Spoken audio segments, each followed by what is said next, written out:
Во многу сектори, вклучително и прехранбената индустрија, како и науката, американките заработуваат помалку од мажите. Во просек една американка заработува само 83 центи за секој долар заработен од маж. Јазот е уште поголем кај афроамериканските жени, домородните американки, латино, како и одредени популации на азиските жени.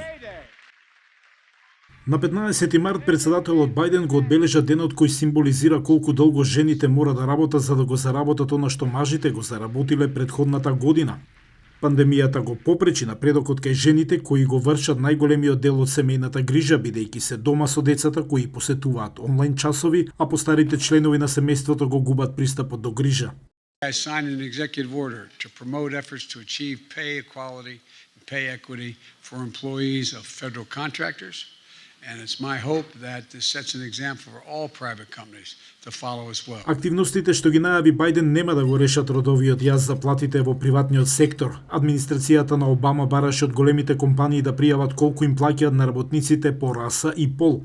Но администрацијата на Трамп под притисок на големите бизнис групи го запре правилото во 2017-тата. The Biden administration is analyzing the data that was collected from private companies to show the wage gaps by race and gender.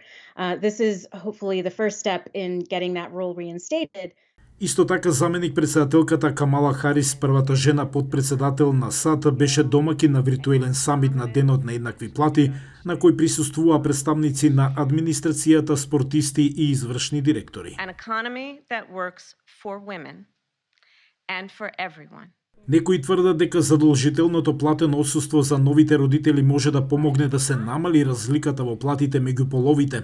Соединетите држави се единствената развиена нација во светот без национална програма за платено родителско отсуство или породилно. 1 in 4 women in America are said to go back to work within 10 to 14 days of giving birth, which is astonishing and awful. It is terrible for working women. Предложениот акт на Бајден за породилното е повторно поднесен, но предлог законот за социјални трошоци од 2 трилиони долари ќе треба да добие одобрување во Конгресот.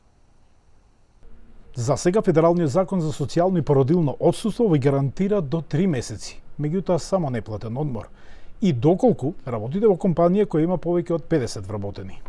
За Алфа телевизија од Гласот на Америка, Јован Чономовски во Вашингтон.